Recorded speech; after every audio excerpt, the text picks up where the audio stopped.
Então, boa noite a todos, bem-vindos à nossa aula do curso de Aprendizes do Evangelho. Então, vamos iniciando o nosso encontro de hoje, acerenando os nossos corações, nos unindo em pensamento aos benfeitores queridos que nos acompanham, buscando a ligação com Jesus e toda essa equipe espiritual responsável pela Escola de Aprendizes do Evangelho, pelo estudo dessa doutrina tão consoladora. Jesus querido, nós aqui estamos reunidos para aprender a servir. Nos fortaleça, Senhor, para que possamos assimilar todo esse conteúdo, para que tenhamos essa força e coragem de praticarmos os seus ensinamentos, e que a leitura deste livro, exemplo da vida de Públio Lentulus, nos trazida já na existência de Emmanuel, nós possamos aprender o quanto é bom nós abrirmos o coração para os seus ensinamentos e lutarmos para nos desvencilharmos do nosso orgulho, que só nos leva ao sofrimento. Jesus amado, nós agradecemos a vida, agradecemos a oportunidade que essa tecnologia nos dá de, à distância, estarmos unidos nesse propósito de aprendermos. Abençoa os nossos propósitos, Jesus, e leva a nossa oração de agradecimento a Deus, nosso Pai. E assim nós vamos dizendo: Pai nosso que estás no céu, santificado seja o vosso nome. Venha a nós o vosso reino. Seja feita a vossa vontade, assim na terra como no céu. O pão nosso de cada dia nos dai hoje. Perdoai as nossas dívidas, assim como perdoamos os nossos devedores. E não nos deixeis cair em tentação, mas livrai-nos de todo o mal, que assim seja. E nos unindo ainda mais a toda essa equipe, nos ligando à fraternidade dos discípulos de Jesus, nós vamos fazendo a nossa prece cantada.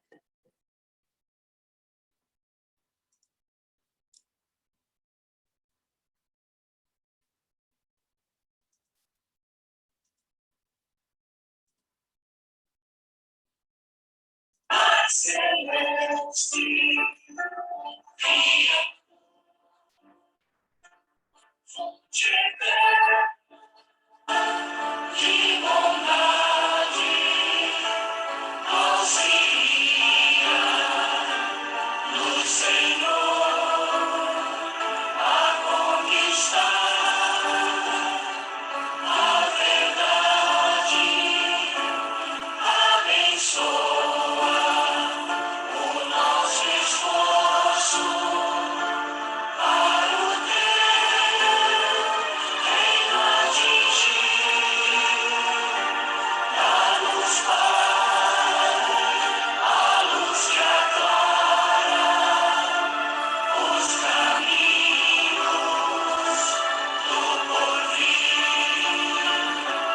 És a glória deste mundo, és a paz e a esperança, és a luz que não se apaga, és o amor que se cansa, força, ser.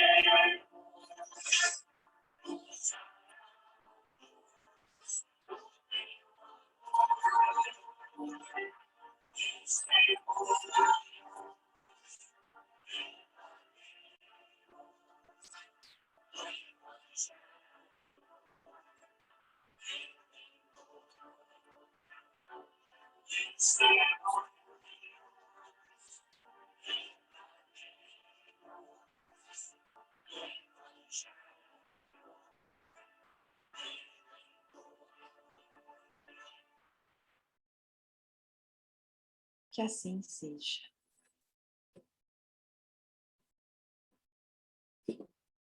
Bem, então nós vamos hoje dando continuidade ao estudo, né, do livro Há 2000 anos, iniciando a segunda parte do livro. Então, vamos lá.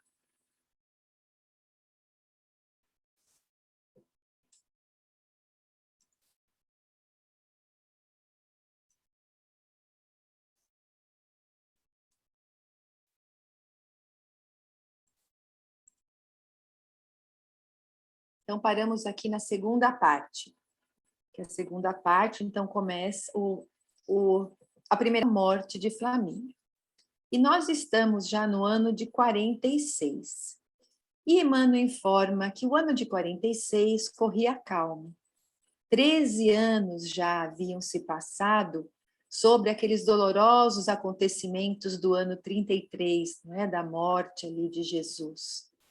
Marcos, que tinha sido sequestrado, não fora encontrado e talvez estivesse morto. A Flávia Lentulus já tinha 22 anos e era muito parecida com Lívia nos dotes físicos, mas era Públio no coração. O senador preparou a filha para a vida social com muita cultura, mas com orgulho e vaidade face aos preconceitos da época. Num dia de março, Públio recebe então uma carta que trazia notícias sobre o precário estado de saúde de Flamínio. Públio então decide voltar imediatamente a Roma. Quando desembarcaram no porto de Óstia, foram recebidos por Plínio e Agripa, os filhos de Flamínio. Os irmãos ficaram impressionados com Flávia, que se sentiu atraída por Plínio, o filho mais novo. Na casa de Flamínio, Públio chora ao rever o amigo. Muito magro, falava com dificuldade, revelando que seu fim estava próximo.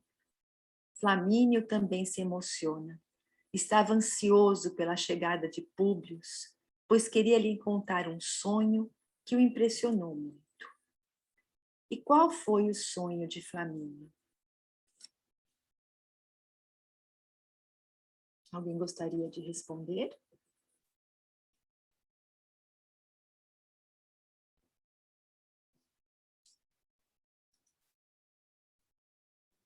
Eu posso responder? Pode, Valéria. O Flamínio, ele sonhou com a mesma época da Revolução Catalínea, que o Públio havia narrado em tempos atrás, né, a época que ele foi para a Palestina, e que também havia sonhado. Então ele percebeu neste sonho que o Públio era o próprio bisavô naquela época e que o Flamínio encontrava-se ao lado dele, né, partilhando das mesmas iniquidades, determinando suplícios aos adversários políticos, e observou a terrível atitude do amigo assistindo pessoalmente às flagelações que mandava executar. Muito ótimo. Então, vamos lá, não é? E o que mais, na verdade, impressionou que uma dessas flagelações é que ele via o Públio mandando, né, queimar, cegar as pessoas.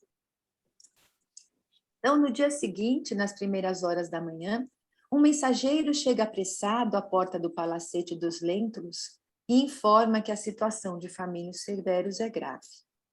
Pouco depois, os Lentulus estão de volta à casa dos Severus. Pressentindo sua morte, reúne a família e os Lentulus. Então, Emmanuel passa a narrar o desencarne de Flamínio. Então, como foi esse desencarne e o que ele pediu no leito de morte?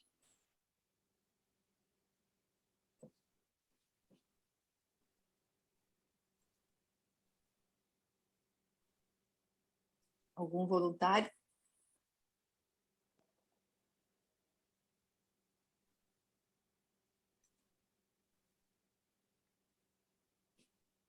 Quer que eu responda, Mônica?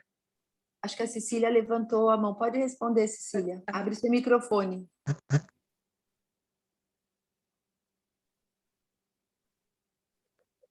Agora sim. Tá. Então, o pedido que ele fez foi para que seu filho Plínio desposasse Flávia e desejou que o irmão mais velho dele, o Agripa, fosse feliz, porque para Públio e Lívia a felicidade era de viverem juntos, todos unidos, então formando uma nova família mais unida ainda pelo laço do matrimônio, também de amizade. Alguém quer completar alguma coisa?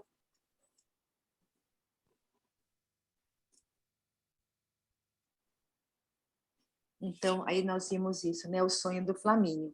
E ele queria, então, como a Cecília disse, que os laços de amizade dessa família fossem estreitos para que se tornasse realmente uma grande família. Então, a intenção dele era casar Agripa com a Lívia, porque o Plínio, o filho dele mais novo, já estava saindo com a Aurélia, a filha de Fúvia e Salvio Lentulus, os tios de Públio, lembra que apareceram na primeira parte do livro. Mas, não é,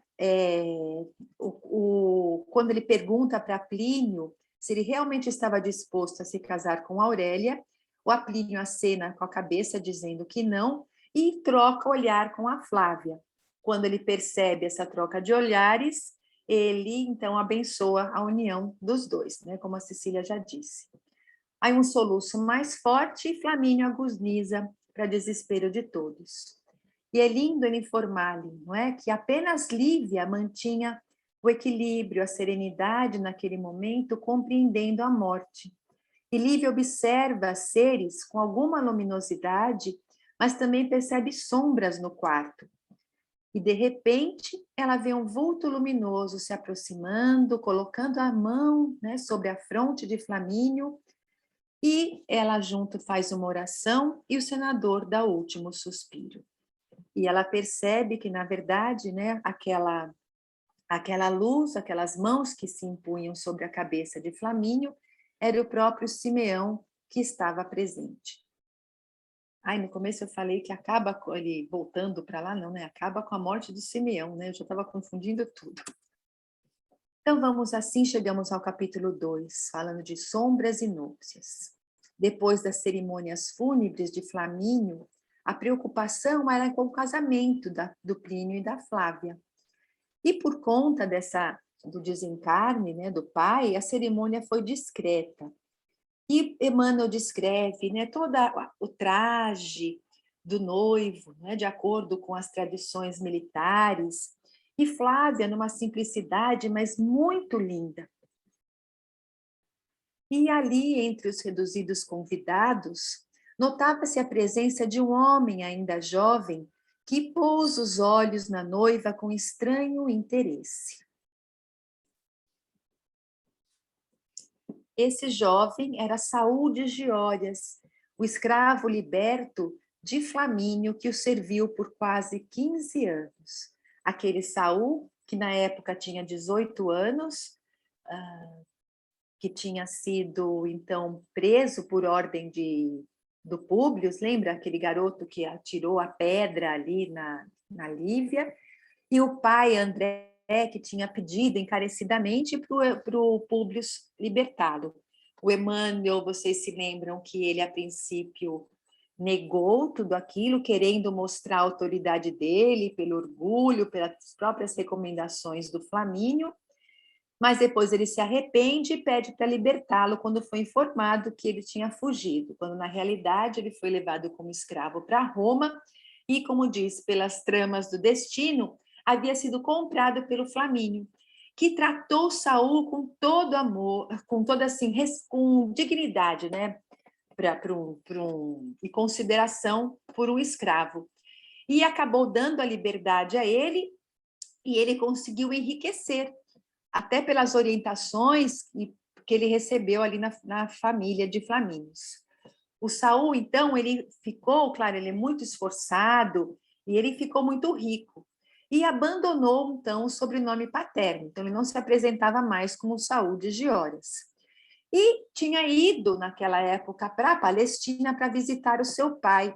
E ele voltou para Roma exatamente para a cerimônia de casamento, porque ele tinha muita consideração por aquela família que tinham acolhido. Mas assim que ele colocou os olhos sobre Flávia, ele sentiu um despertar de uma paixão avassaladora. Na festa, Públio, ao ser apresentado para o Saul, ele tinha a nítida sensação de que já conhecia aquele rapaz, aquele judeu, como se fosse um velho conhecido, mas ele não conseguia juntar, não é, a sensação com de onde ele conhecia aquele rapaz. Acontece que Saul reconheceu imediatamente aquele verdugo do passado. E a vingança que ele acalentava durante aqueles 15 anos voltou com toda a fúria. Depois da cerimônia, a vida ali daquela família transcorria com relativa tranquilidade. Toda a família, por conta da morte, não é, do senador, foi morar ali no Palácio dos Lentulus. Plínio e Flávia narram que viviam muito felizes, mas havia uma pessoa que ficava muito machucada, que não tolerava ver o encontro daquelas duas almas gêmeas, como ele diz, não é? E essa pessoa era Agripa, o irmão de Plínio. E qual a origem, então, dos sofrimentos de Agripa? Mônica. Oi, pode falar. O sofrimento dele era porque ele estava apaixonado pela Flávia e sabia que não ia ser correspondido, né? Porque ela ia se casar com o irmão dele. Então, a paixão dele era tão grande que ele até ficou doente, né? Por causa disso. Exatamente. Isso. Então, né, como você falou, a paixão, não é? E aí o que acontece? Depois disso, ele acabou desiludido, ele acaba se deixando levar por uma vida devassa e acaba adoecendo por conta daquele comportamento inadequado de noitadas, né, de excesso de bebidas. E a mãe, vendo o filho naquele estado, se aproxima e tem uma conversa com ele. E nessa conversa, ele realmente abre o seu coração para a mãe, falando dos sentimentos dele em relação a Flávia. E a mãe, então, aconselha o seu filho para viajar, para cuidar das propriedades da família, e assim longe aquietaria o seu coração, porque ia ser muito mais sofrido para ele ver a felicidade do irmão. Mas ele gostaria de viajar com não só assim para cuidar dos interesses da família, mas tendo também as atribuições militares. E com o prestígio da família, com a intercessão do Públio, ele consegue, então, ser designado para uma tarefa na localidade onde a família tinha negócios e uniu, então, as duas coisas. Calpurnia sentia muita falta do marido, não tinha mais interesse pela vida social, então estava ali muito triste. E desde os primeiros dias que ela foi morar ali na casa dos Lentulus, ela recebeu de Lívia e de Públio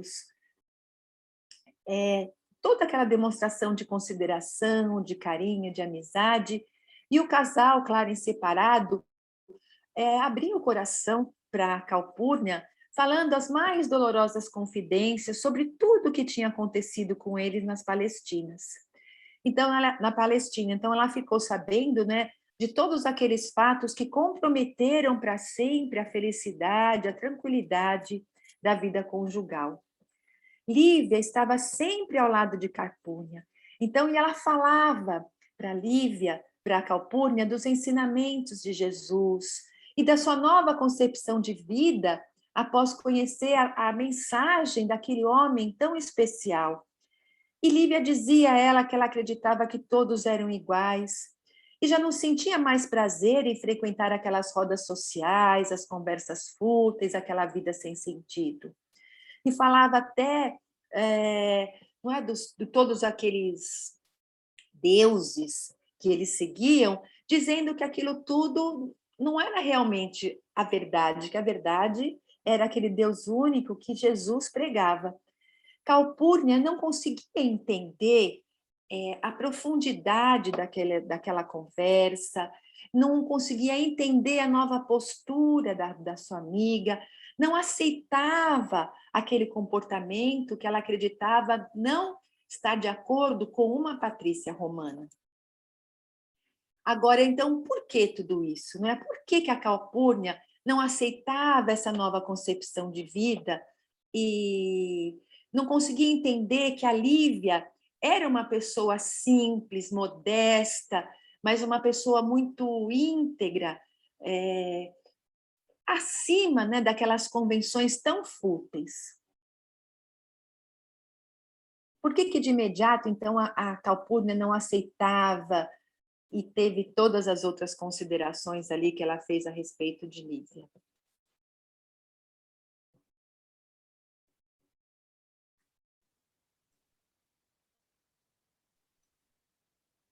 Quem gostaria?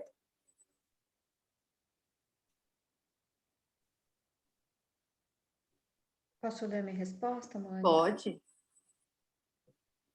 Na verdade, pela Lívia não atender mais às tradições romanas. Ela menosprezava todas as tradições e crenças mais caras da Calpurnia, né? A Lívia não possuía mais aquela timidez e, ao contrário, tinha demasiada desenvoltura de opinião a respeito de problemas sociais e concepção de igualdade com as servas, que escandalizava a amiga a Calpurnia, na verdade. É isso que eu entendi para responder isso. Exatamente, né? Então, a Calpurnia ainda guardava aquele orgulho, né,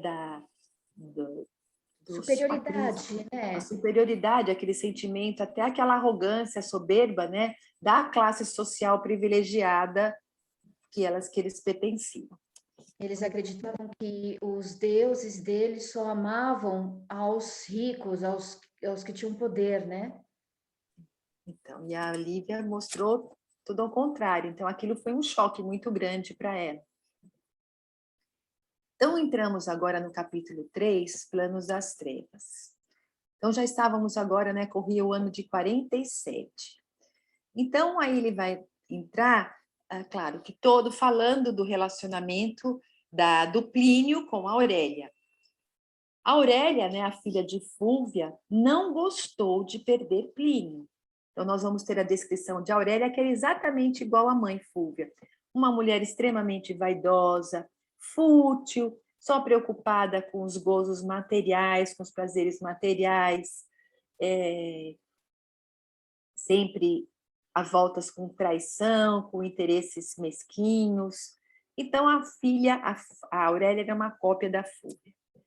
E a conselho da mãe, né, Fúvia, elas vão procurar Araxes, que era um feiticeiro, dali muito conhecido entre eles.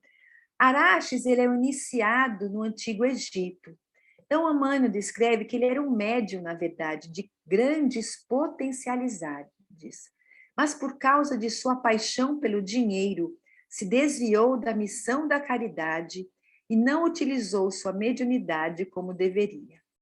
Então, não era conhecido como mediunidade o nome ainda, mas nós sabemos que no Egito antigo, os sacerdotes egípcios, eles eram monoteístas, mas ainda eles mantinham, não é, os deuses, por conta da crença do povo ser ainda extremamente simples e ignorante, então, para manter aquele poder.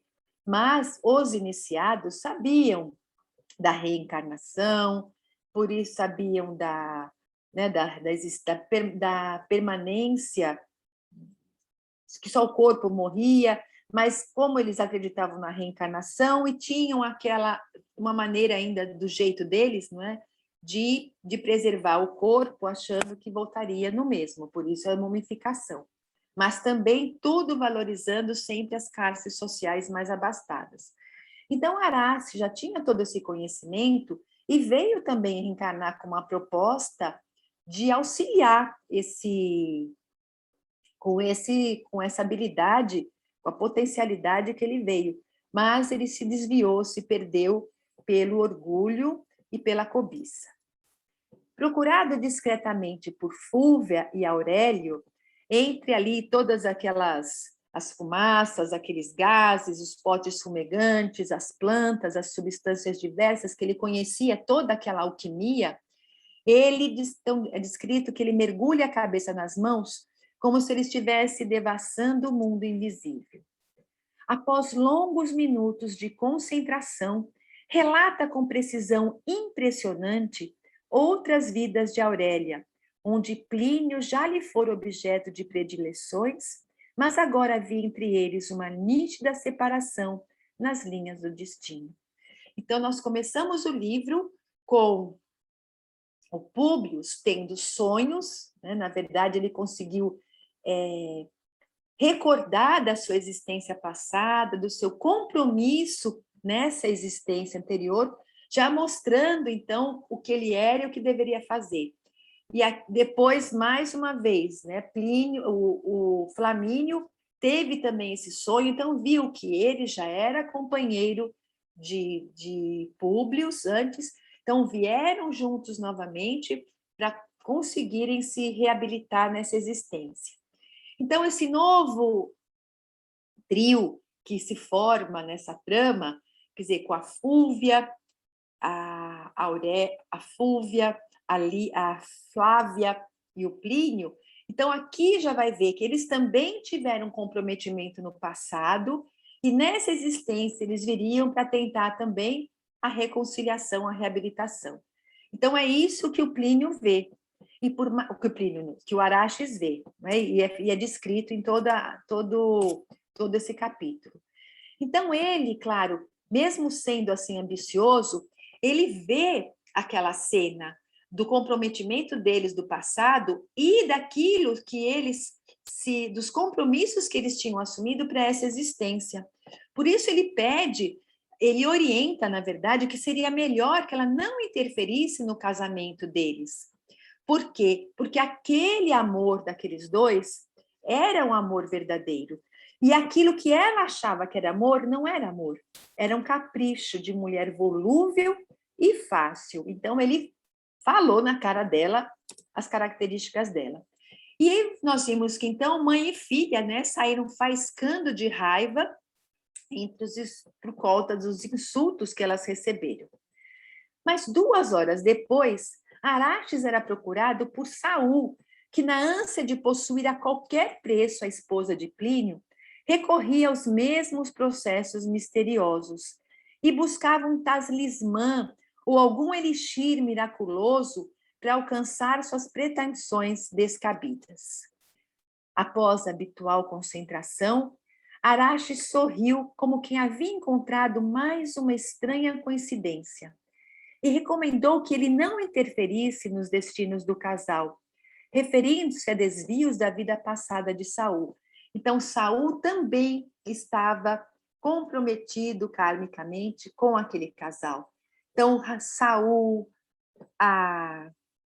o Plínio, a Fúvia, a Flávia, eram os 4, tinham se envolvido em situações do passado que geraram que essas situações geraram um grande comprometimento entre eles, e agora eles retornariam para tentar essa grande reajuste.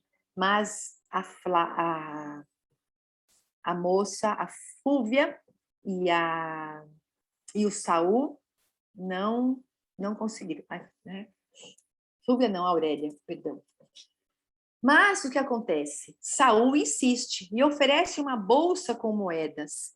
E aí, o que acontece? Ele, mais uma vez, se deixa levar, né, pela ganância e acaba dando um outro tipo de orientação para que ele conquistasse a simpatia da Flávia.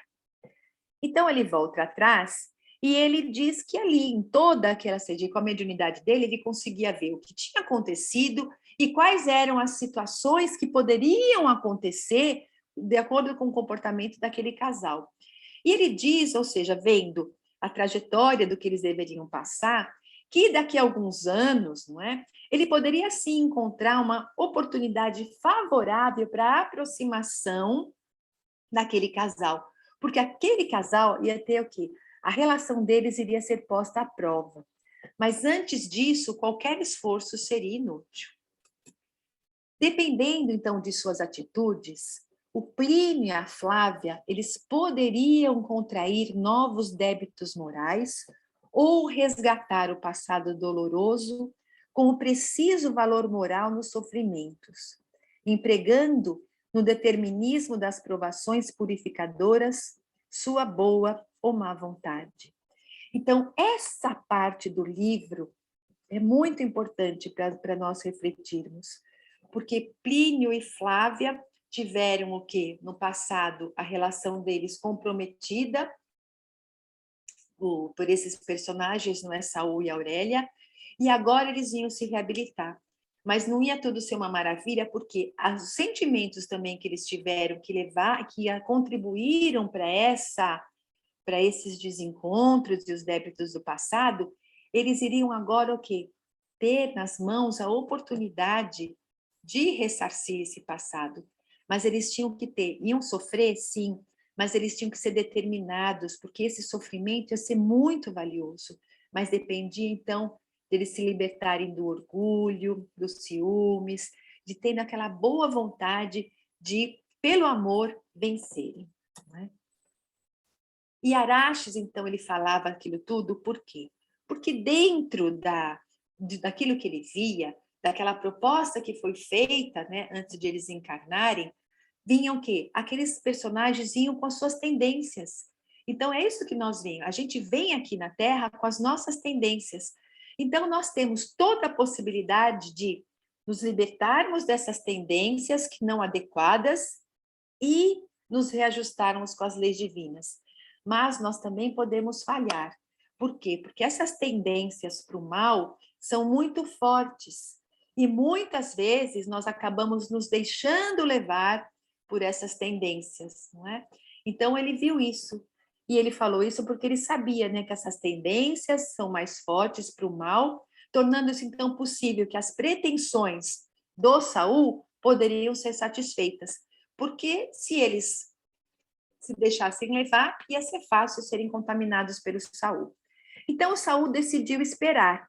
Ele retornaria a Massília, essa cidade onde ele prosperou com seus negócios, mas antes ele ia esperar a oportunidade no futuro, mas ele quis visitar Flávia, porque mais que ele tenha sido assim, recebido aqueles conselhos, ele iria tentar alguma coisinha.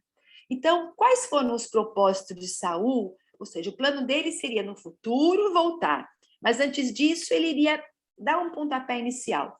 Então, quais eram esses propósitos? Como ele coloca o seu plano em prática?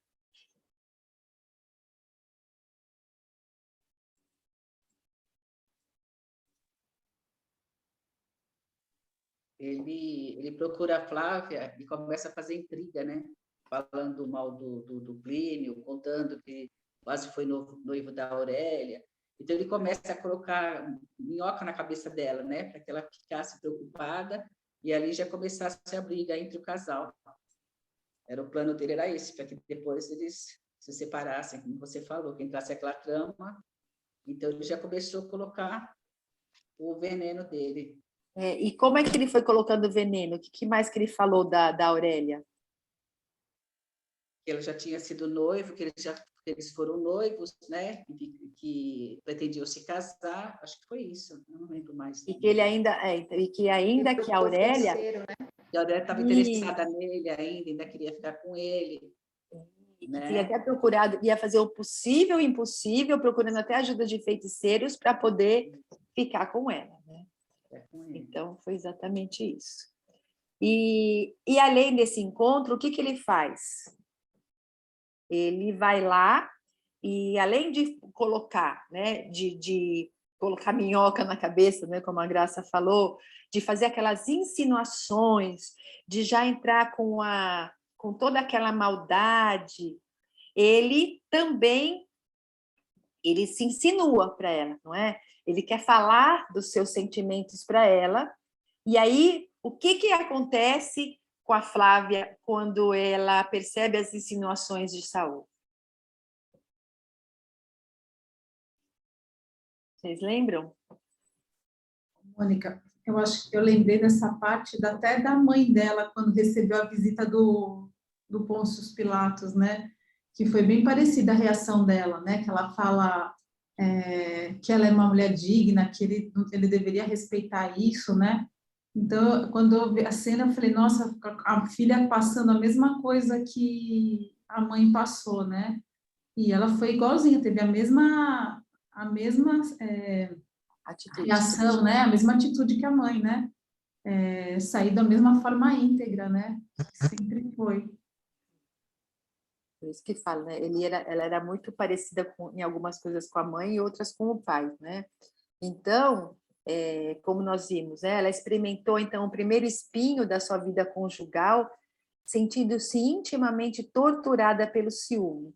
Então, aí o ciúme, a gente já viu, que era uma desses sentimentos que ela veio para trabalhar. E naquela hora ela conseguiu se contaminar por isso tudo. Mas, então, compreendendo, né, os deveres que lhe competiam em tais conjunturas, recobrou a precisa energia moral para reagir naquele primeiro embate de provas, respondendo ao moço judeu e fazendo o possível por afetar o máximo de severa e tranquila nobreza. Então, ela se colocou no lugar dela. Mas quando o marido chegou, encontrou a companheira cheia de recriminações descabidas e importunas, tocada de tristezas amarguradas e incompreensíveis, verificando-se entre ambos os primeiros atritos que podem arruinar para sempre no curso de uma vida a felicidade de um casal, quando seus corações não se encontram suficientemente preparados para a compreensão espiritual no Instituto das Provas Remissoras. Então, eu trouxe, né, essa frase porque é muito importante para todos nós, não é? Então, você veja, a gente, quando se deixa levar pelos ciúmes, aquilo vai virando uma bola de neve e situaçõezinhas que começam pequenas, aquilo que ele fala vai crescendo, crescendo, crescendo, e como ele falou, aquilo foi o início da ruína daquele casal. Então, essa frase, né, quer dizer, os corações não encontram suficientemente preparados para a compreensão espiritual no Instituto das Provas Remissoras. Então, finalizamos com essas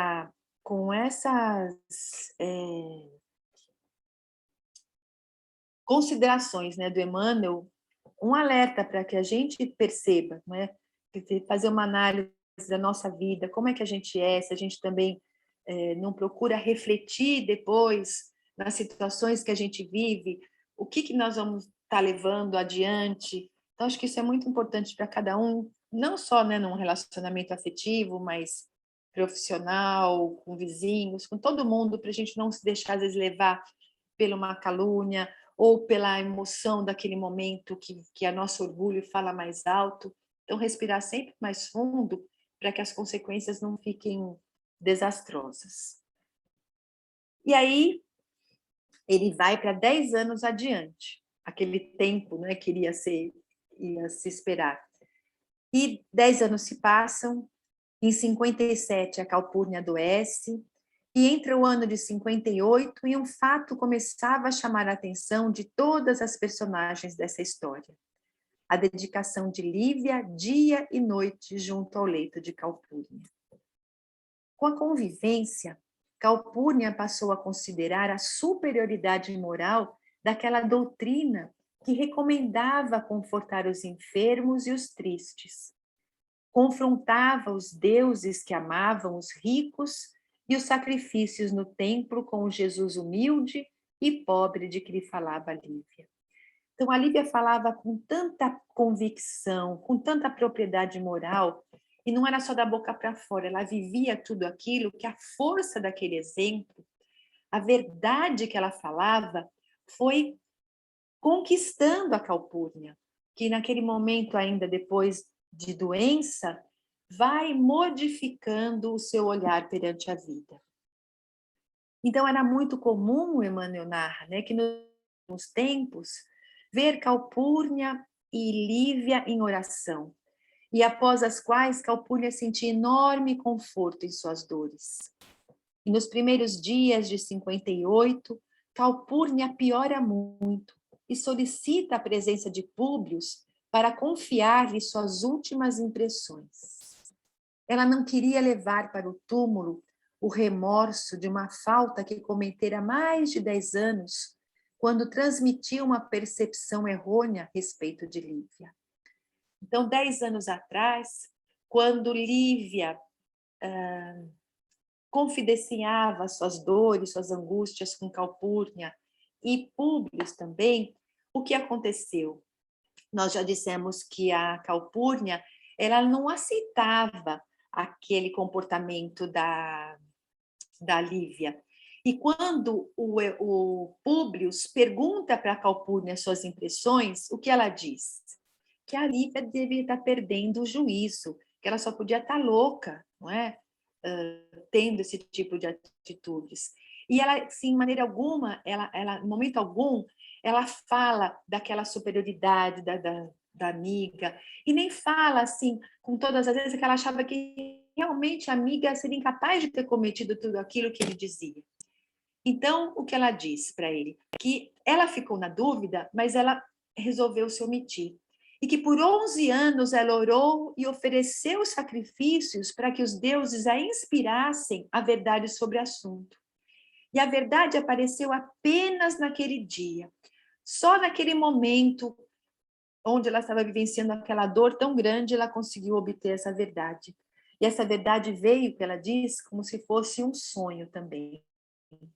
Então ela diz que era muito cedo, estava só, quando no meio de uma luz difusa e azulada, vi Flamínio, que veio me avisar que dentro em pouco estarei com ele.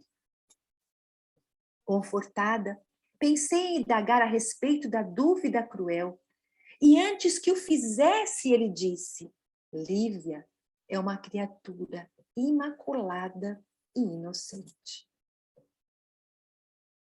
Bem, então, ela realmente não precisou nem perguntar. E quando o senador escutou aquilo, que Lívia era inocente, ele fez um esforço para enxugar as lágrimas, acreditando na velha amiga que lhe indagou o que fazer para corrigir tamanha falta. Então, assim, agora, não é? Tantos anos vivendo separado, tanta dor de estar separado daquela que era o amor da vida dele, o que ele podia fazer agora para recuperar esse tempo perdido? E Públio conta que o Estado realizaria uma grande festa para coroar, não é, de mirto e rosas, que eram aquelas coroas com flores ali, que eles eram homenageados, os senadores, com mais de 20 anos de serviço ao Império. Então, ia ser era um momento de muita honra, de muita glória para eles. Então, como ia ser um momento de grande glória, ele iria aproveitar aquela oportunidade para pedir perdão a Lívia. Então, porque dentro ainda do orgulho dele, não é? Ele acreditava que ele oferecendo aquela homenagem que o mundo estava fazendo a ele para a Lívia, que ela iria ficar feliz. Mas ele iria pedir perdão, que isso que é o que importava. Mais tarde, na hora extrema, Calpurnia encontra força para pedir perdão a Lívia. E foram essas as suas últimas palavras, né, pedindo de perdão.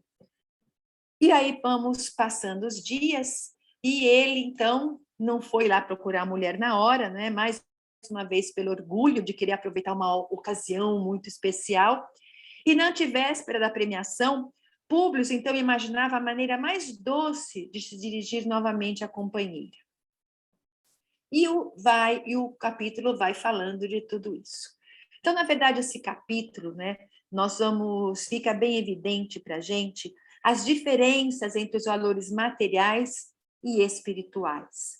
E há, né, mostrando aqueles conflitos, e a postura de Calpurnia, a postura de Flávia, a postura de Lívia e de Públio. E quais são algumas diferenças dessas que vocês perceberam e gostariam de comentar?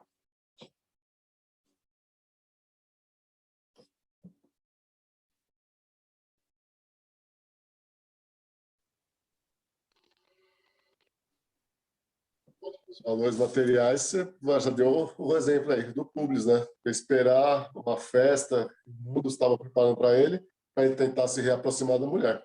Essa é já uma das primeiras, né? E a espiritual foi a de Calpurnia, né? Reconhecendo a grandeza moral da Lívia, né? Quer dizer, também só no leito de morte que ela conseguiu perceber essa diferença, essa elevação moral da amiga. Isso a gente percebe nos dias atuais, né? Quando a gente diz que até o último suspiro nós temos a oportunidade de nos arrependermos e nos melhorarmos, aí está um dos maiores exemplos.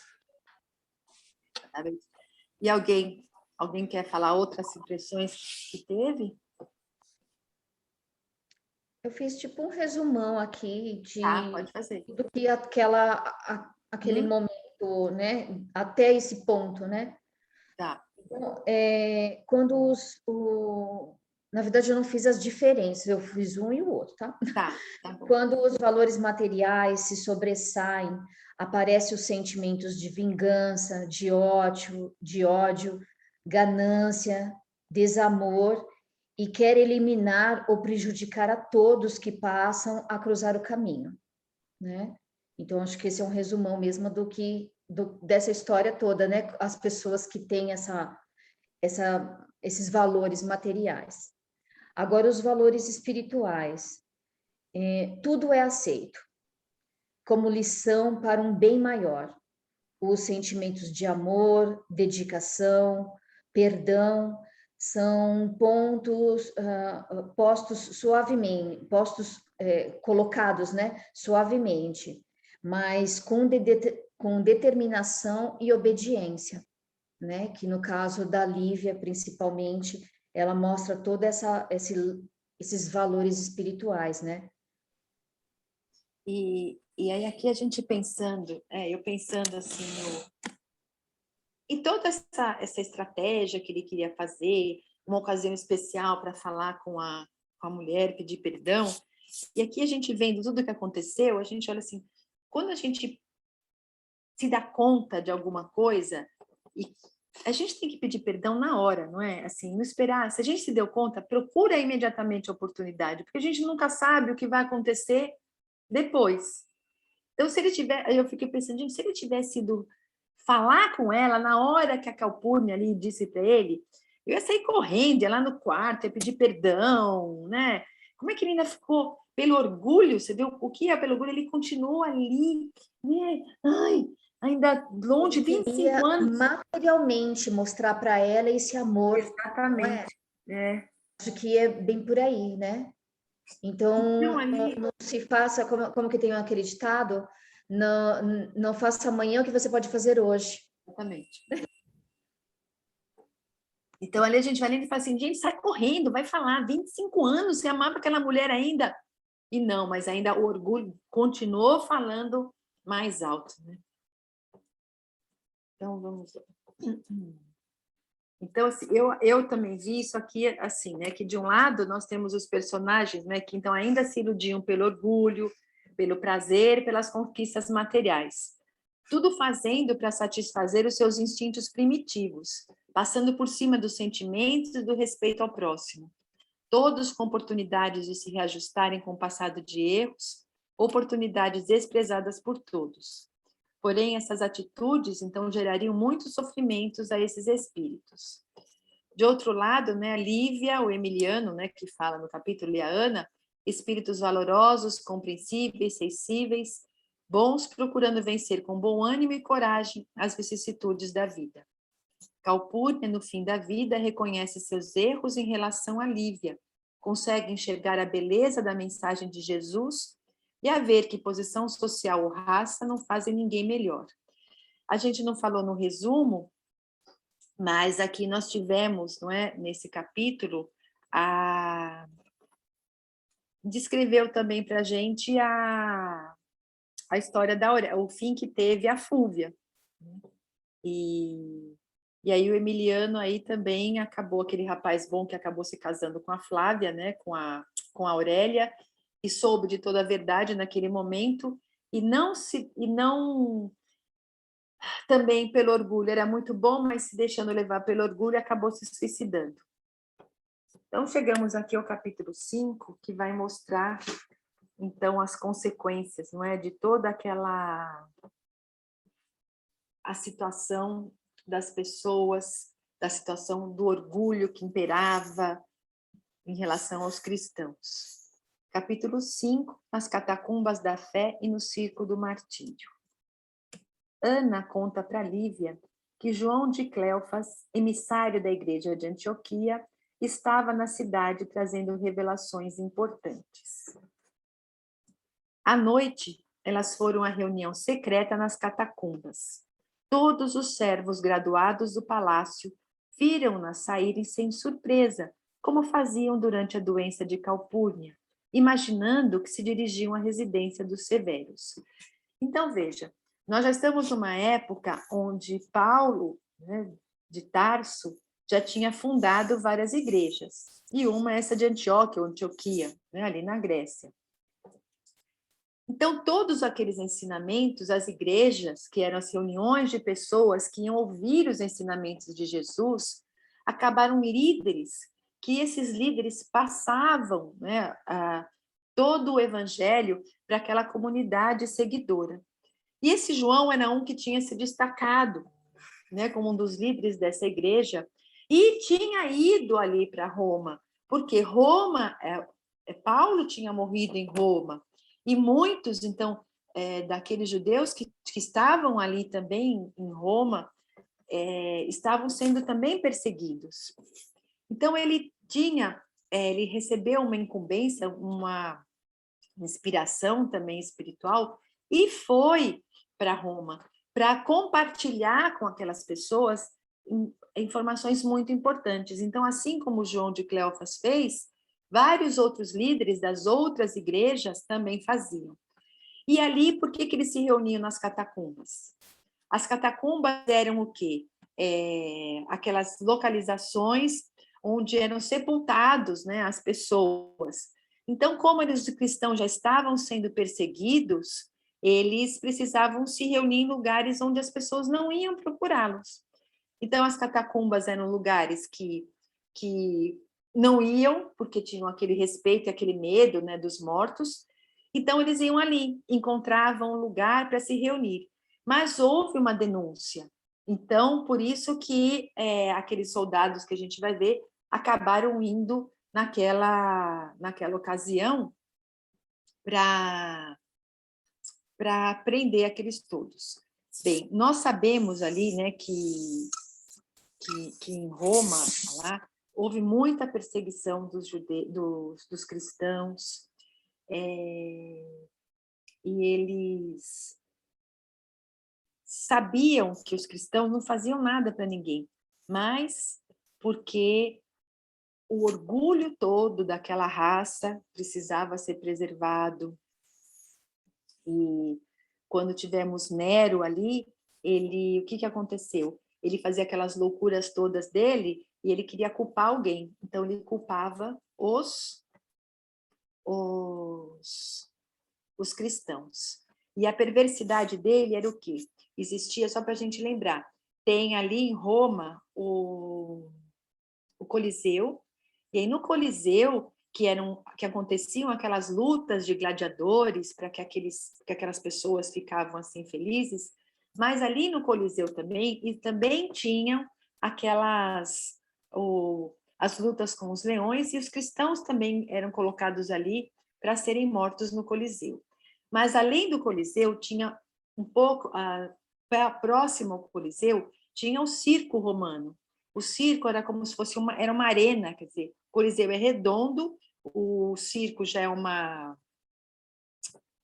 elipse, né, assim, um oval assim comprido, e ali era muito grande, onde tinham as corridas de biga, lá no circo. E nesse circo, também onde tinha essas corridas de biga, eles também colocavam os cristãos para morrerem, como? Eles colocavam ali em todo ao redor dali, eles para serem queimados vivos, como postes. E além de eles fazerem isso ali, muitos eram colocados em toda aquela via Ápia, naquelas vias de comunicação de Roma. Por isso que ele vai falar que ele sentia aquele cheiro depois dos corpos ali, porque uns já eram direto ateado fogo naqueles corpos, e aqueles lugares ficaram todos iluminados pelas chamas daqueles corpos queimando. Então, isso tudo acontecia, para a gente entender. Então, naquelas catacumbas, aquela noite, tinha 200 pessoas reunidas para ouvir João de Cleofas. E a maioria eram mulheres. E João estava falando ali dos grandes testemunhos e sacrifícios que muitos teriam que passar. E ele estava ali pregando, e aqueles corações unidos, quando 50 soldados invadiram o local, dando voz de prisão para todos.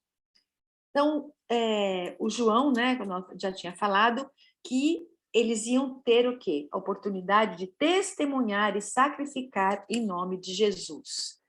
De acordo, então, com as palavras de João, esses que iriam testemunhar, não é,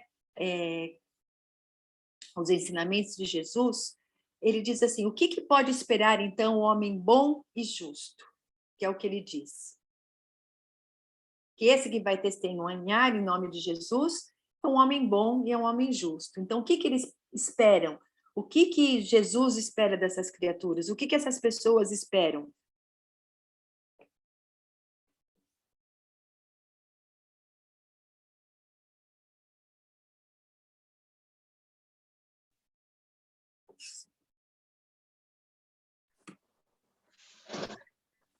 Ele diz que seriam felizes todos aqueles que chorarem por amor ao Divino Mestre.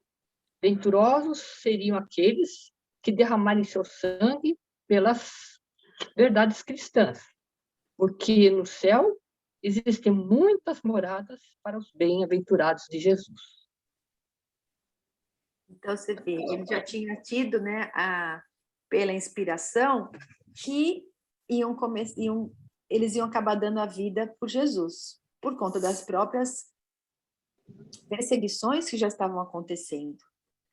Então, ele estava o quê? Já preparando aquele povo com bom ânimo, com fé, para que revivesse aqueles ensinamentos, para que confiassem que a morada não era só ali, mas Jesus falou que para o reino dele precisava do sacrifício. Então, dando já aquela força para todas aquelas criaturas, não é? Que aqui na Terra, então, ainda é incompreensão e até sacrifício, mas nada se compara à alegria de servir a Jesus e à recompensa de alcançar o reino dos céus. No cárcere, os soldados, então, eles removem todos os objetos de valor e dinheiro que aquelas pessoas traziam, mas eles pouparam de Lívia, que se diferenciava pelas vestes patrícias. Então, os romanos, é claro, eram muito diferentes no se vestir, mas os romanos, as classes sociais tinham características bem marcadas. Então, ali estava o tecido, o corte, é como hoje, né? Uma pessoa mais simples, uma pessoa com grande poder aquisitivo que pode estar lá com uma roupa muito suntuosa. Então, as próprias joias que ela vestia, o jeito que o cabelo era arrumado, não é? O centurião, então, que fez ali a primeira inspeção, ele deu ciência, né? Falou para o superior dele sobre a diligência daquela noite e falou que entre aquele grupo, né, de 200 que eles capturaram, que existia entre eles, né, uma mulher da mais alta classe social. Então, o chefe ali, né, da centúria, ele recomendou que aquela mulher fosse solta antes do espetáculo para evitar protestos da família. Porque, claro, se ela mostrava que era de uma alta hierarquia ali, classe social, ia dar muita complicação. Mas por que não soltaram ela na hora? Porque aí ela poderia falar o que estava acontecendo e aí a situação ia ficar difícil para eles. Então, aconteceu isso tudo, né? Só no dia seguinte que eles iriam trocar. E ninguém sabia, a Lívia não sabia disso. Então, de manhã, eles passaram a noite na prisão. A Lívia comunica, fala para Ana, da vontade dela de enfrentar aquele martírio, não é? Que ela realmente ia se entregar de coração, porque todos sabiam ali que quando eles eram presos, iam ser mortos. Mas ela queria, naquele momento, provar a Jesus a sinceridade da fé dela. Ela estava ansiosa por conhecer aquele reino dos céus. E ela queria se desfazer daquele preconceito da época e morrer com roupas simples do povo. Olha a humildade desse espírito, né? Uma coisa assim impressionante quando a gente vê nesse livro todo o antagonismo, não é, do Públio com a Lívia.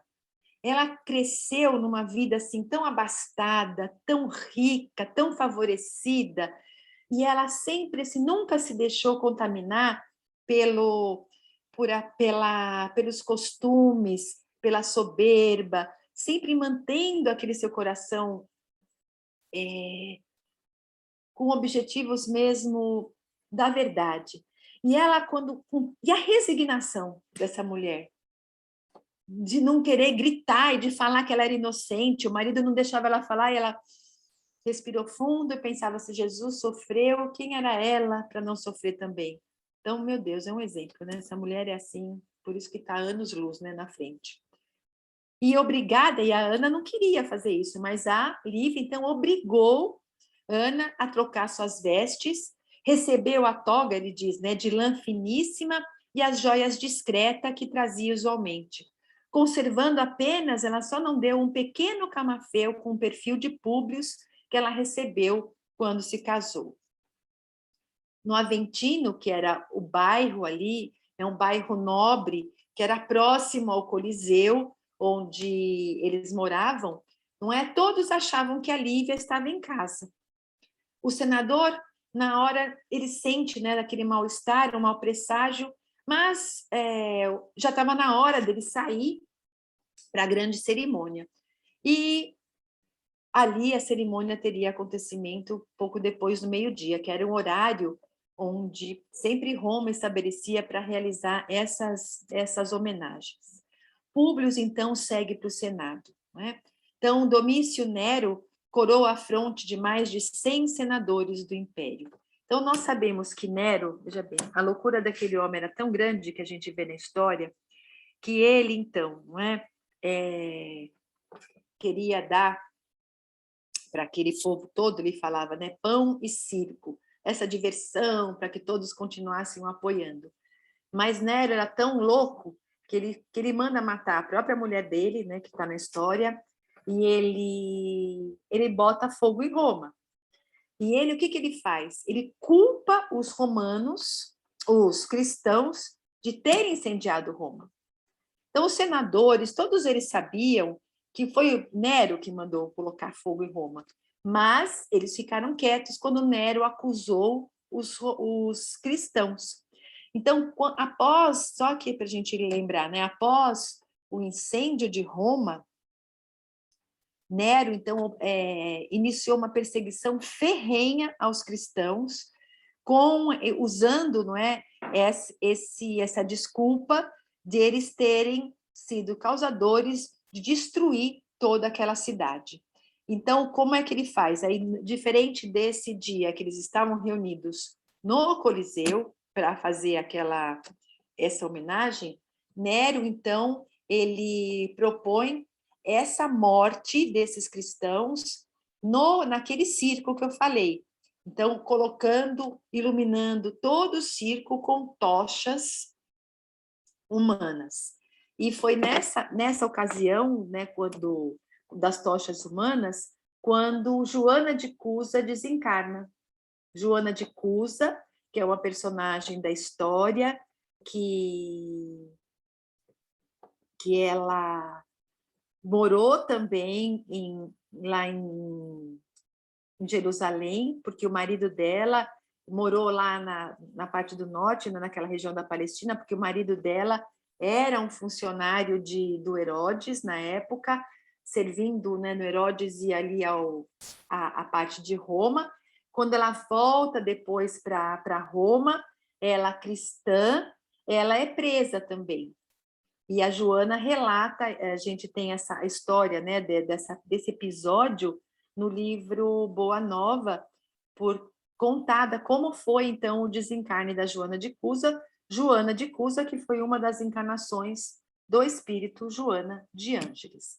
Então, Joana de Ângeles e Lívia, elas eram o quê? viveram na mesma época e desencarnaram da mesma maneira, servindo a Jesus. Então, voltando, Públio, então, segue para o Senado, e Nero, então, estava ali, ia homenagear 100 senadores do Império. E após toda aquela cerimônia, não é? Os jogos todos que tinham, as corridas de biga, veio o espetáculo mais esperado, que os cristãos enfrentariam as feras. Então, o que eles faziam? Para que houvesse a maior truculência, aqueles leões, eles ficavam dias sem se alimentar. Porque eles estando dias sem se alimentar, assim que eles saíssem, eles iriam ter o quê? Era muita fome. Então, por isso que eles iam avançar no humano, porque a carne humana não o homem não é a alimentação natural de um leão. Mas quando o leão está faminto, ele vai querer o quê? Aquilo que está na frente dele. Então, eles deixavam eles, assim, dias sem se alimentar. Guardas, então, providenciaram para que os cristãos entrassem ali na arena, tendo cuidado de libertar Ana, né? Que ela estava... Por que Ana? Porque a Ana estava com as vestes romanas. Todos os prisioneiros, na verdade, ele descreve, né? Eles estavam saturados de uma força moral desconhecida, tendo à frente João de Cleofas. E aqui um parênteses também, nesse mesmo livro Boa Nova, né, que é de Humberto de Campos, a última lição fala do desencarne de Maria. E quando Maria desencarna, ali na região da Grécia, ela pede que Jesus venha acolhê-la, para que antes de ela alçar voos mais altos em direção às esferas superiores, que ela fosse levada para Roma, onde aqueles cristãos estavam dando a vida pelo seu filho. Então, narra que eles visitam, não é, aquelas prisões ali que ficavam ali no circo romano, que ficavam ali no Coliseu, e vai envolver com todo amor aquelas criaturas que estavam ali. Então, muitos com seus corações aflitos, outros angustiados, outros em estado de conexão com os benfeitores amigos. Então, é isso que ele diz aqui, né? Por que eles estavam saturados de uma força moral? Porque eles estavam ali por amor a Jesus. E por amor a Jesus, eles conseguiam ser abastecidos das suas energias.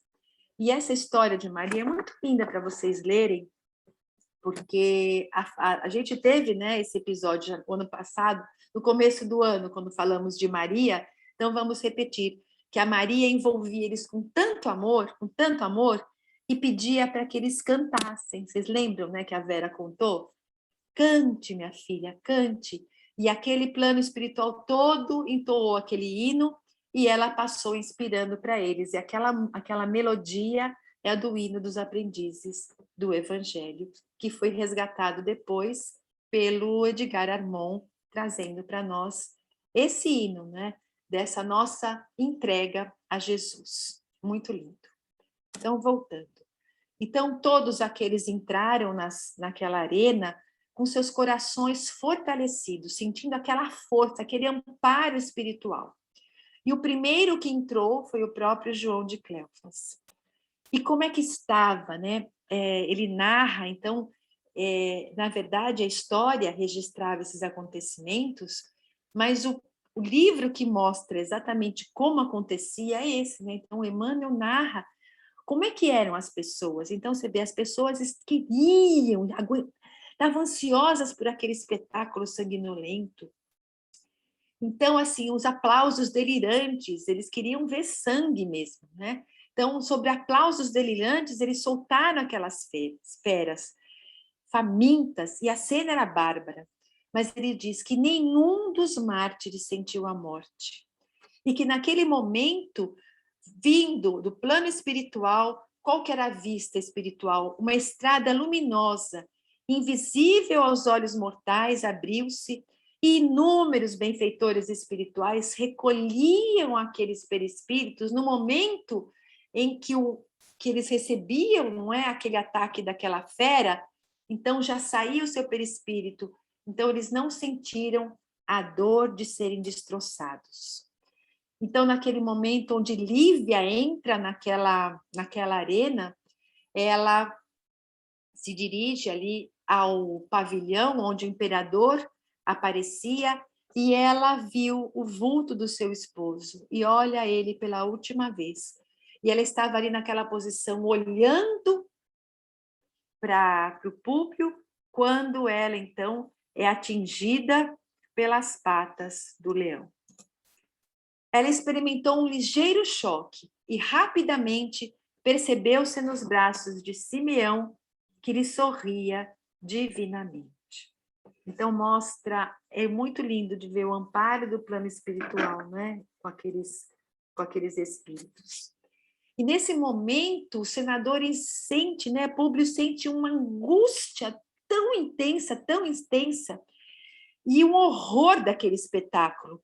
E sem que ele pudesse explicar, no momento que ele viu aquela cena horrorosa, ele se lembrou da frase de Jesus quando ele encontrou com ele ali, naquele anoitecer. Todos os poderes do teu império são fracos e todas as riquezas bem miseráveis. Alegando que a esposa se encontrava enferma, o senador se retira. Então, ele tinha que ter um argumento muito forte para justificar como que ele iria sair no meio de uma comemoração. Já em casa, ele se encontra com Ana, com os olhos inchados de chorar. E Ana expõe todos os fatos. E ali nós vamos ver, não é, que Públio, então, experimenta a dor mais terrível da sua existência. Sentindo-se o mais desventurado ser, caminhou cambaleando em direção ao circo, iluminado por cabeças humanas, à guisa de tochas sinistras, quando sua atenção é despertada por um objeto conhecido nas mãos de um soldado. Ele compra aquele camafeu que dera a esposa, afasta-se e chora amargamente, apertando de encontro ao peito o último vestígio do amor de sua mulher. Profundamente amargurado, ajoelhou-se e, lembrando-se da força moral que a doutrina cristã havia proporcionado à esposa, disse em voz alta: Jesus, foi preciso perder o meu mais querido tesouro para recordar a doçura de tuas palavras. Não sei ainda compreender a tua cruz, mas se puderes, socorre esse coração miserável e infeliz. Ao encerrar a rogativa sincera, observou um ponto luminoso surgir. Aos poucos, o núcleo de luz cresce e ele vê a figura radiosa de Flamínio Severus, que lhe diz: falo-te com amizade que nos une há séculos. Diante da morte, todas as ilusões desaparecem. Volta a casa e sorve o conteúdo da taça de rudes provações que ainda estão por vir. Nossos deuses são respeitáveis, mas Jesus de Nazaré é o caminho, a verdade e a vida. Públio pergunta ao amigo o que fazer para sanar os próprios erros. E percebeu na visão que se desfazia os lábios do amigo murmurarem: perdoa. Em companhia de Ana, transferiu todos os objetos de uso pessoal da esposa para seus aposentos particulares. E quem pudesse vê-lo todas as noites na solidão do seu aposento, iria encontrá-lo meditando e chorando amargamente, junto do precioso símbolo das crenças da companheira, a pequena cruz de madeira que fora presente de Simeão. Opa.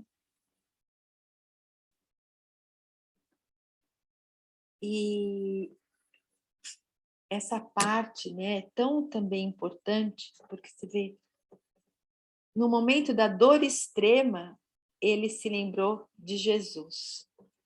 E quando nós vemos os ensinamentos que a gente aprende, se não é pela dor, se não é pelo amor, é pela dor, porque a gente se ilude tanto ainda com o nosso orgulho, com as vaidades humanas, né?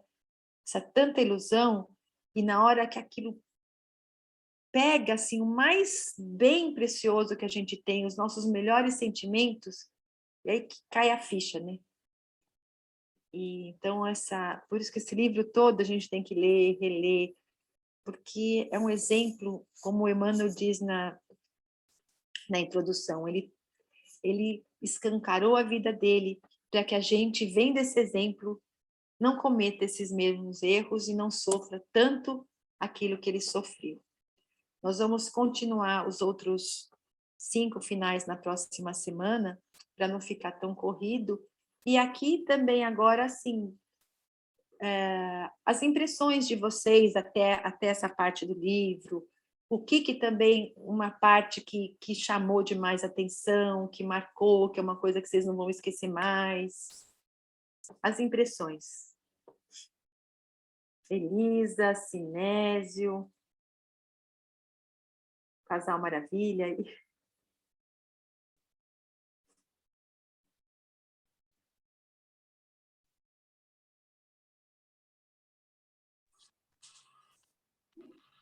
Para mim, Mônica, ó, a impressão que fica é que não existe vítima, né? Que a gente realmente colhe o que planta.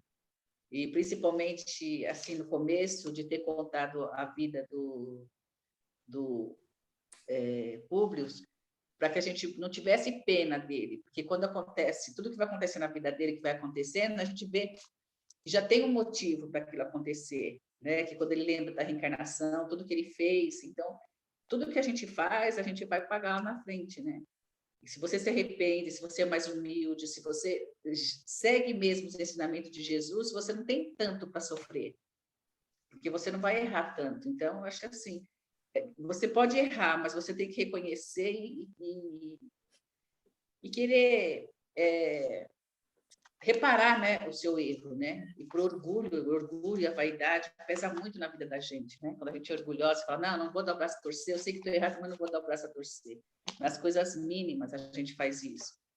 Então, eu acho que é uma lição da gente rever muita coisa na vida e não se sentir vítima, porque não existe vítima.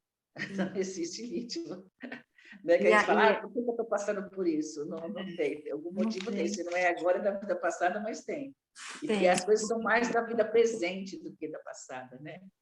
E assim, e a gente vendo esse livro, você vê que Deus dá a oportunidade da gente reparar essas situações, não com tanta dor, mas a gente insiste, eu como falei, erra. Se a gente vê, o Plínio poderia ter agido diferente, a Flávia poderia ter agido diferente, a Fúvia, todos eles, né? Quer dizer, todos tiveram oportunidade de escolha, mas Saul de Órias, né? Então, o André de Órias. Então, a gente vê, por isso que no Evangelho está lá que as 2 chagas da humanidade é o orgulho e o egoísmo. Você vê, pelo orgulho, todos eles foram cometendo aquelas atitudes e que levaram a essas situações dolorosas. Então, nesse livro a gente vai ver, no caso, focando no Fúvio. Mas eu fiquei imaginando também, falei, meu Deus, né? Como que será que foi as outras vidas da Aurélia? Né? A do... Com certeza, assim, a Flávia. A Flávia também, depois com Plínio, vão ter que vir de novo para tentar resgatar. A Aurélia com o Emiliano, porque ela também acabou sendo responsável, né, pelo suicídio dele, e né, tanta situação, falei, meu Deus, quanta coisa, né? E esse próprio Araxes, né, com certeza é um daqueles que depois, e muitas existências depois, vai nascer naquela mediunidade muito simples para poder resgatar e auxiliar as pessoas. Então, a gente vai vendo tudo isso e fica imaginando como Deus é bom de não falar, da gente não saber o que a gente fez, né? Porque você já imaginou, por exemplo, você está lendo esse livro hoje, e você lembra que você foi a Aurélia, que você foi a vulgar lá da Fúvia. Gente, é muito sofrimento, né? De você ver o que você foi capaz de fazer, de você ver lá que você foi o Nero, que fez tudo aquilo. Por isso que a gente reencarna sem lembrar de nada e que Deus não condena, como Jesus não condenou a adúltera, ele não condena ninguém. A gente que se condena e só reencarnando para esquecer. Porque a gente chega aqui e a gente esquece. Se você vai lembrar o tempo todo, você não sofre muito mais, né? Porque tem gente que fala, eu queria saber, Deus me livre, não vamos querer saber nada. Coisa boa nós não fizemos. Não. Então, é uma compaixão tanto que até que ele voltou logo, mano. Há 50 anos depois, ele já estava reencarnado, não é como escravo. Porque a única maneira de você se arrepender e não suportar tudo aquilo é voltando imediatamente para poder, esquecendo, começar. É que também muitas vezes você esquece e aquilo que você tem de mal ainda, que você ainda não se libertou, que é o orgulho, o egoísmo, ele começa outra vez a vir à tona, né? E muitas vezes você fracassa, né? Então, só com muito evangelho, com muita compaixão, com muito arrependimento mesmo e a vontade de ajudar, é que te dá essa chance de assim, saudando, né? Esses débitos que a gente contrai e que não é castigo de Deus. Sempre as pessoas colocam aqui que porque Deus é que castigou. Não castiga, não, ele é pai, ele só ama. Só deixa a gente voltar outra vez, né? Começar a lição de novo. Isso aí, que a Graça falou mesmo. Tem mais alguém? E essa história ainda não acabou, né? Que ainda tem esses 5 capítulos que é para coroar mesmo todo o sofrimento. Nossa. E ele é coragem, quer dizer, olha, de reviver para poder contar, para ensinar, né? Que é a história dele, o Emmanuel, né? Fazer isso. E é o que a gente falou na semana passada, né? Que quando ele se encontra com Jesus, e, claro, Jesus conhecia toda a trajetória dele e sabia, então, dos propósitos dele nessa vida. Então, além de tudo aquilo, ele ia ter a oportunidade desse encontro com Jesus, ter essa força para ele se modificar. E ele não diz que Jesus falou, mas Jesus já conhecia, já via que na potencialidade ele iria ser esse espírito que ele é hoje. Mas disse, mas a sua escolha vai te levar a séculos de sofrimento. E foram 15 séculos. Quer dizer, ele não precisava passar por 15 séculos de sofrimento. Né? Então, meu Deus, né? Então vamos rever as nossas escolhas, para que a gente não seja vítima de nós mesmos, na verdade, né? Valéria, Violante, Valéria Dias, Sinésio, Eneida, Elisa, Djalma, Cecília, Fredoca. Orgulho.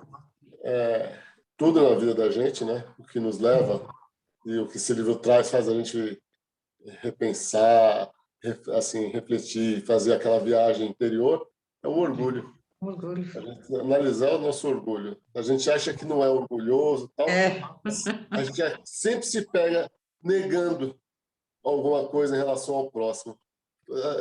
Assim, e o nosso orgulho hoje, quando a gente fala que não é orgulho de espezinhar alguém, mas a gente nega.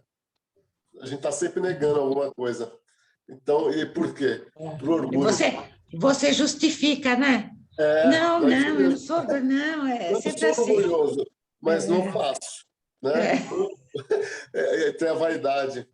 Infelizmente, acho que é o nosso maior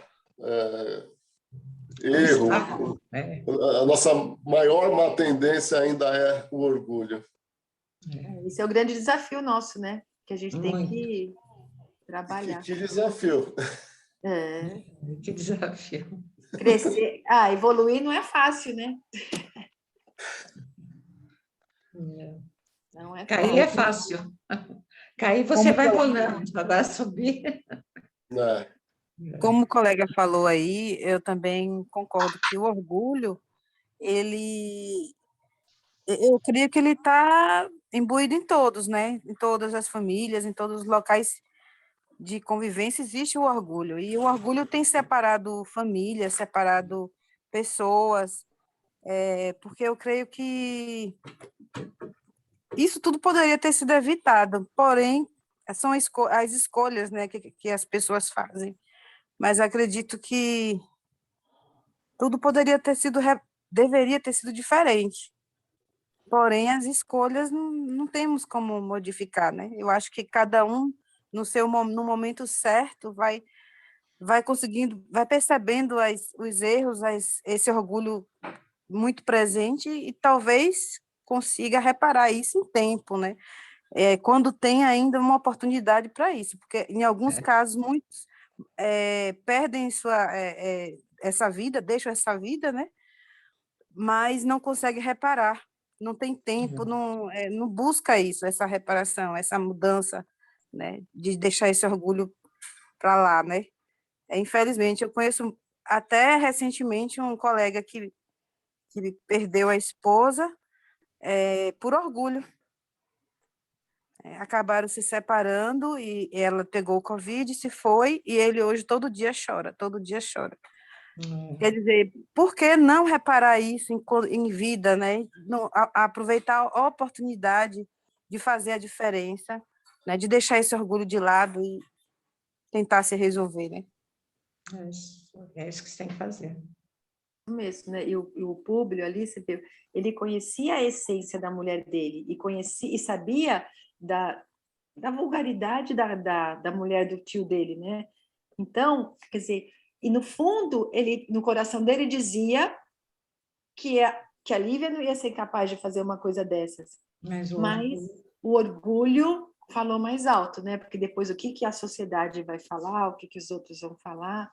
Então a gente tem que refletir muito mesmo nisso, né? Para não. Ele foi tão cruel que ele separou até a filha dela, né? Então, além de tudo isso, quanto mal lhe causou a ela, né? Injustamente. Se ela merecesse. E você vê, e se a filha tivesse tido a educação da mãe, né, a presença da mãe, quanto a filha teria evitado também de sofrimento, porque ela talvez tivesse até um outro comportamento em relação ao marido, né? Então a gente o Públio, ele sabia o tempo todo na inocência da esposa, né? Mas como foi dito aí em várias versões do orgulho, né? A gente está sempre presente mesmo isso e em todos os pensamentos dele, em cada minuto que ele pensava, cada frase que ele pensava, ele plantava aquele pontinho do orgulho dele, 100% da vida dele estava o orgulho, né? Em 100% de todas as situações, né, que ele viveu, ele estava vivendo esse orgulho, né? E ele sabia da inocência da esposa o tempo todo, e ele sabia das pessoas maldosas, das pessoas que envolviam, que tramavam. Ele sabia a essência de todos, em todo momento, né? Em todos os pontos. Mas o orgulho dele não deixava ele perdoar, não deixava ele ver a verdade, né? O que estava acontecendo mesmo. Mesmo para perguntar para a esposa na época o que ela estava fazendo lá, no caso, na época do Pôncio, né? Que ela viu ela saindo lá, ele nem deu ouvidos, na verdade, ele não deu ouvidos para ela e ela foi procurar o Pôncio, né? Então, foi o orgulho em 100% do... E a gente está aí eu falo por mim, que eu acho que eu não estou com 100% de orgulho, mas a gente tem a nossa boa parte, eu tenho a minha boa parte de orgulho também, que é aquele negócio, não é assim, eu não quero assim, e, né, a gente está sempre... E a gente tem que rever tudo isso. Isso que a Valéria está falando é interessante, né? Que se a gente pensar no Públio com essa ideia de ter 15 séculos de sofrimento, né? E a gente pensar na gente como os trabalhadores da última hora, né? Quem sabe nós não éramos Públios naquela época e que estamos aí com os nossos 15, 16, 17 séculos de sofrimentos, né? Que a gente está buscando os nossos caminhos, né? E resolver os nossos orgulhos, né, Valéria? Isso é verdade, Eu acho que a gente era daqueles que estavam ali, ó, aplaudindo. Eles vão morrer! Na arena, né? Quero sangue, sangue. Olha, assim, eu tive uma experiência quando eu fui ao Coliseu pela primeira vez, eu fui à noite. Então, à noite tinha tudo iluminado, é bonito, mas você não pode entrar, é só do lado de fora. Então, assim, é uma construção bonita com aquela iluminação, mas na hora que eu cheguei ali, mas tem um aperto no coração, um aperto. Já tinha feito curso de médiuns, tudo, né? Mas eu tive uma crise de choro.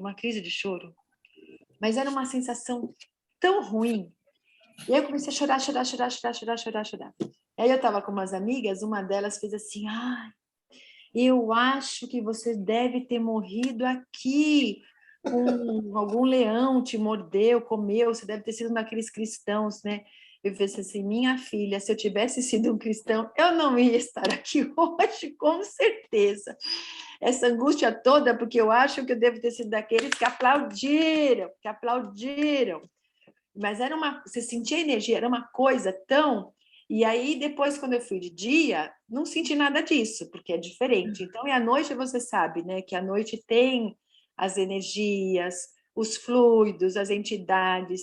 Então, é um negócio, assim, que até hoje é muito pesado. Por quê? Não pelos que morreram lá na arena, mas por aqueles que ainda devem estar lá presos, essa coisa que marca. Já pensou o arrependimento de você ter aplaudido uma coisa tão horrorosa dessas? Acho que é isso, né? A das pessoas que contribuíram com todo aquele sofrimento, né? Então, é o peso na consciência, né? Porque uma hora esse orgulho vai virar peso na consciência. No caso, aí agora mais os próximos capítulos, a gente vai ver aí o Públio com esse pesar todo, né? Então, a gente teve, no Coliseu, a gente sentiu a energia muito pesada. Mas comigo, Mônica, foi uma experiência no Castelo de Sant'Angelo. Teve uma sala daquelas que eu entrei, que simplesmente me paralisou e eu senti o meu centro girar inteirinho, assim. E aí me deu uma aflição tão grande, que eu falei para os me tira daqui que eu não consigo nem andar. E aí me puxou e me levou lá para fora, num jardim, que aí era aberto. Aí foi voltando, e normalizou. Mas foi o único lugar, de todos os lugares que já viajou até hoje, que mexeu muito comigo, negativamente, né? E o outro lugar que a gente sentiu, assim, uma coisa absurda de felicidade, invadiu o nosso ser, assim... aquilo acho que é uma amostrinha bem pequenininha do que significa chegar à superioridade divina, que foi na casa de Maria. A gente esteve em Éfeso.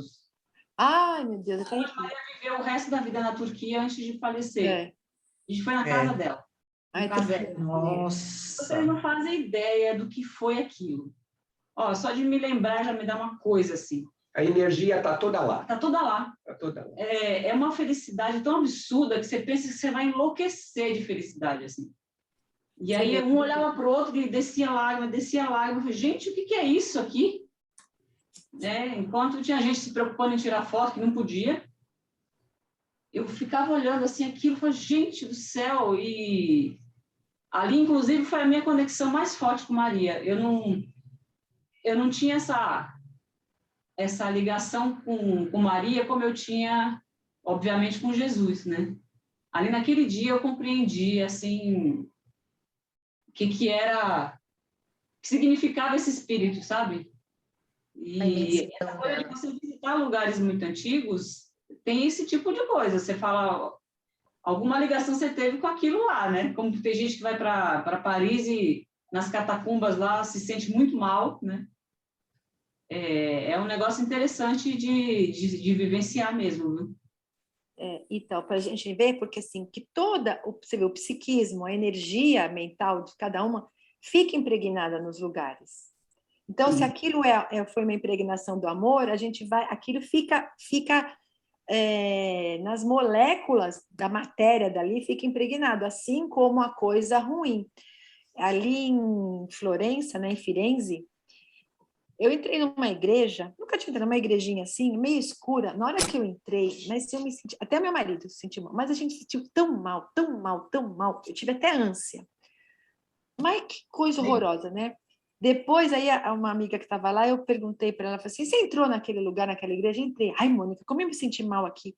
Aí depois eu fui pesquisar o que era. Gente, era uma igreja que ela funcionava como uma prisão. Então, assim, aqueles que eles matavam na Inquisição ali. Pelo amor de Deus, gente, o ar sufoca, porque você não conseguia respirar, você acredita? Mas aí os outros que entraram lá falaram assim, eu não senti nada, eu só achei assim, né? Mas você com mais sensibilidade, você capta um negócio desse, que eu não gravei nem o nome do lugar lá, que eu não quero mais nem passar na porta. Horrível, horrível. Horrível. Então, a gente vê. Então, um lugar desse deve ser maravilhoso mesmo, você ir. Imagina a irradiação da vibração daquela mulher e dos espíritos que trabalhavam com ela, né? E a gratidão daqueles espíritos que foram atendidos, fica esse sentimento de gratidão ali, que é maravilhoso. Então, a gente vê como, então, o nosso pensamento é importante para construir as coisas. Aquela estátua do Padre Cícero que tem no Nordeste, as pessoas, elas têm tanta fé naquela imagem que os espíritos dizem que aquela estátua, por que as pessoas tocam e acabam até acontecendo as coisas boas? É pela fé da pessoa, e as pessoas, elas imantaram aquela estátua de um fluido magnético tão poderoso que tem um fluido curativo mesmo ali das próprias emanações da pessoa. Então, tudo tem uma explicação, né? Que a gente vai ver pela explicação dos fluidos, do pensamento. Então, e a gente vendo tudo isso, ainda a gente tem tanta dificuldade, né, em pensar no bem, em fazer no bem. E quando os espíritos dizem, ore na sua casa, e tenha leituras positivas, ouça músicas assim, que elevam, porque tudo isso fica no nosso ambiente, nos fortalecendo, nos amparando. E se a gente só briga, só fala, não faz uma oração, aquilo fica impregnado e a casa da gente fica mesmo aquele peso, né? É por isso que tem que fazer evangelho. Isso, exatamente. Exatamente. Então, olha assim, que coisa maravilhosa que essa doutrina traz para a gente com esses livros, né? Porque isso enriquece demais e com certeza você fica na teoria, você não lembra muito. Mas na hora que você está vivendo alguma coisa, a gente relaciona com aquele personagem e a gente para, né? E fala, meu Deus, né? Vamos parar por aí. Fazer outra coisa para a gente não errar. Fortalece muito, né? Fortalece o nosso emocional. Com certeza. Então, vamos finalizando. Semana que vem a gente termina, então, né? Quem não conseguiu terminar de ler, leia. Quem não conseguir ler, ouça, né? Nos horáriozinhos assim, o link está lá, para fazermos as nossas considerações sobre esse finalzinho também tão rico, né, de ensinamentos. Alguém gostaria de fazer as vibrações?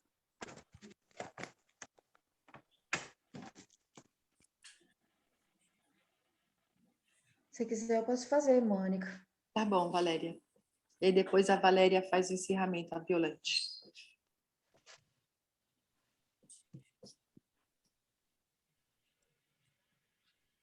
Então, nós vamos novamente fechando os nossos olhos, nos ligando a Jesus, E com os nossos corações irradiando amor, carinho, nós vamos acompanhando a Valéria nas vibrações da noite de hoje.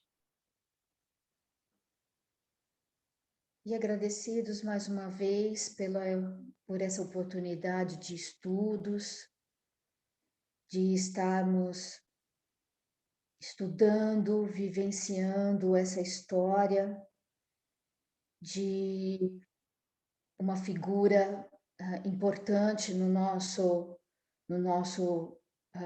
espiritismo, né? Uma pessoa que, com os seus altos e baixos, vem nos ensinando dia a dia. E agradecidos por toda essa oportunidade do nosso mestre estar nos amparando a esse estudo.